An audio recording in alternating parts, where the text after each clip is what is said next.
What's up, Pllana Nation, and welcome back to another video. And today we're going over 5 insane wrestling conspiracy theories that fans still believe. And 2 years ago I made a list about 10 theories that could be true, but this time we're gonna look at some that are insane but somehow people still believe them.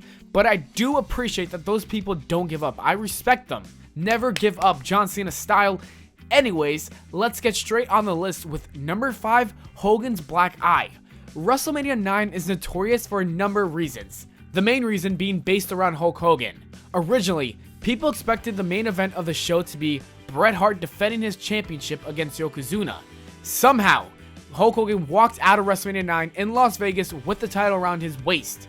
This was the ultimate nail in the coffin, making it one of the worst WrestleManias of all time. The conspiracy theory doesn't have anything to do with Bret Hart or Yokozuna, but instead we're going to look at the noticeable black eye from Hulk Hogan throughout the evening. Hulk Hogan did not suffer the black eye that night, because it was visible when he walked down the aisle for a scheduled tag team match.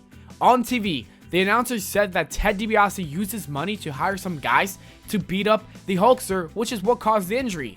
On the other hand, the real life story behind the black eye was a jet ski accident that occurred during that week. Some fans and conspiracy theorists did not buy into that at all, thus creating their own story.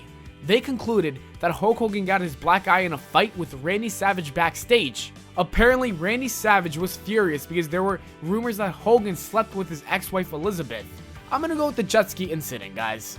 Number 4, Vince McMahon sent Brock Lesnar to UFC. Brock Lesnar has found a ton of success in UFC, but many wrestling fans don't really care about MMA, which is why those people feel like he wasted his best years to wrestle.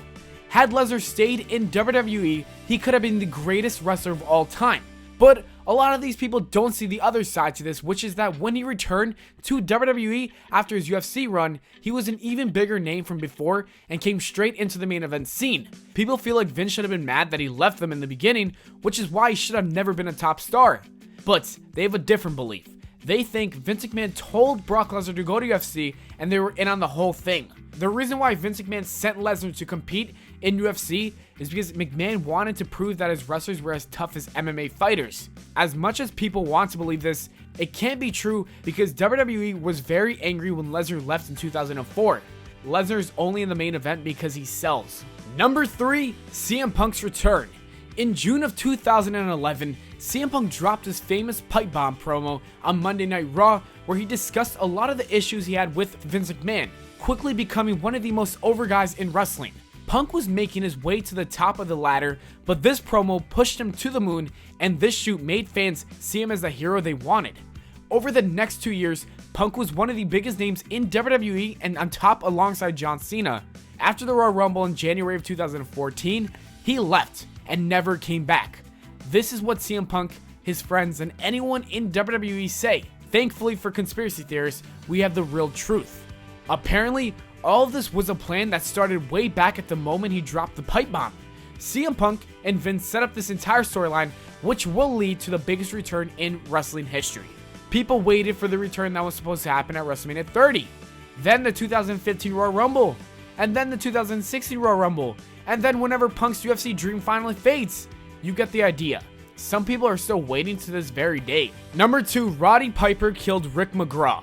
The most interesting thing concerning Rick McGraw's career, unfortunately, is about his death, which happened the day after appearing on Championship Wrestling, where Roddy Piper gave McGraw a beating for the ages. The match was taped a week in advance before it was aired on television, as it usually was. But back in the old days, news didn't travel as fast as it does nowadays, especially when it's about a jobber who isn't really known. As a result, many were unaware of McGraw passing away until after the episode was aired. Another thing to note is that since McGraw was a small name, WWE never even mentioned his death or gave him a small tribute. Since no one really reported this truth, fans had to come up with their own conclusion, which was a very, very wild one. They think that Piper actually ended up killing McGraw in the ring, and that's why WWE didn't mention it. However, with the full story finally being released to the public, the theory kind of died out. But there will always be those crazy conspiracy theorists who will never stop believing, no matter what evidence you provide them with. And number 1, Eddie Guerrero is still alive. Basically, whenever any major celebrity passes away, there are always going to be people who think it was all a hoax. The first stage of Dabda is denial, which is when we saw a bunch of different theories because they can't accept the truth. WWE never really lost someone as big and popular as Eddie Guerrero when he suddenly passed away in 2005 due to a heart attack. Hopefully they never will again. As I mentioned in my video yesterday, Eddie Guerrero was one of the most popular stars in the company before he passed away, and arguably one of their best wrestlers. His death shocked every wrestling fan, and some had to make up these lies to themselves. WWE featured Eddie Guerrero's death in a lot of storylines, which caused many people to believe that they were just doing this in order for him to have an epic return, lying about death, cheating the Grim Reaper, and stealing everyone's emotions. The sad and unfortunate truth is that Eddie Guerrero really passed away. And that is it for the video, guys. Comment below if you think one of these theories could actually be true.